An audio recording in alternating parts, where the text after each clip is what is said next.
दोस्तों, क्या आपको सीता माता के पिता का असली नाम पता है? सीता माता के पिता को या तो जनक या तो विदेह बोलते थे, परंतु उनका असली नाम तो कुछ और था।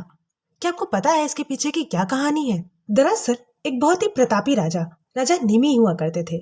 उन्हें अपने राज्य में राजसूय यज्ञ कराना था। वे राजसूय यज्ञ की बात लेकर अपने कुल गुरु ऋषि वशिष्ठ के पास जाते हैं। जब वे ऋषि वशिष्ठ से यज्ञ संपन्न कराने की बात करते हैं, तब ऋषि वशिष्ठ कहते हैं कि उन्हें तो पहले से ही इंद्रदेव ने यज्ञ कराने के लिए बुला रखा है, तो पहले वे इंद्रदेव का यज्ञ कराएंगे, उसके बाद ही किसी और का यज्ञ कराएंगे। तब राजा निमि उदास होकर वहां से लौट जाते हैं, परंतु राजा निमि यज्ञ कराने का प्रण कर चुके थे।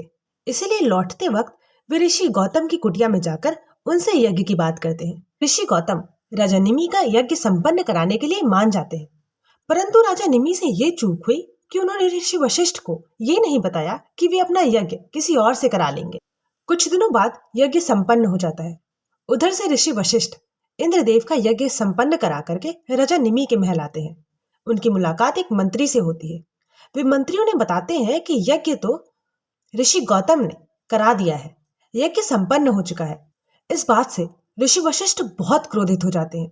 वे कहते हैं कि क्या राजा निमि ने उन्हें इतना भी महत्वपूर्ण नहीं समझा कि वे उन्हें बता सके कि यज्ञ उन्होंने किसी और से करा लिया है।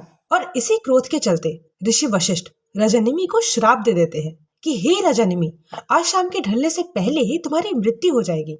और इसीलिए शाम होते होते राजा निमि की मृत्यु हो जाती है। अब समस्या यह थी कि राजा निमि की कोई संतान नहीं थी, इसीलिए उनके राज्य को चलाने के लिए कोई राजा नहीं था। तब ऋषि गौतम सप्त ऋषियों के साथ मिलकर एक उपाय निकालते हैं। इस उपाय में वे राजा निमि के मृतदेह को एक बर्तन में रखते हैं, उसमें बहुत सारा दूध डालते हैं और उस दूध को मथानी से मथते हैं। तब सारे सप्त ऋषि तेज तेज वाणी में कुछ मंत्रों का उच्चारण करते हैं और उस दूध को लगातार मथते रहते हैं। बहुत देर मथने के बाद उस मृतदेह से एक ऊर्जा निकलती है और वो ऊर्जा एक पुरुष का आकार ले लेती है। वो पुरुष एक राजा होता है। अब चूंकि वो राजा एक मृतदेह से निकले थे और मथने से निकले थे, इसीलिए उनका नाम राजा मिथि पड़ जाता है। आगे चल करके राजा मिथि ने जो नगरी बसाई उसे मिथिला नगरी कहते थे, परंतु उन्हें कोई राजा मिथि नहीं कहता था, या तो जनक या तो विदेह कहते थे।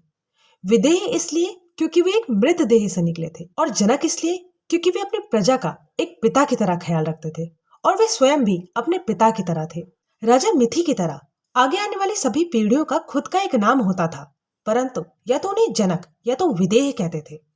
विदेह इसलिए क्योंकि वे सब कहीं न कहीं एक मृतदेह से ही निकले थे, और जनक इसलिए क्योंकि वे सब अपनी प्रजा का एक पिता की तरह ख्याल रखते थे। ऐसे ही माता सीता के पिता राजा मिथि की 37वीं पीढ़ी थे और उनका असली नाम शीघ्रध्वज था, परंतु प्रजा उन्हें या तो जनक या तो विदेह कहकर पुकारती थी, और माता सीता की माता का नाम सुनैना था।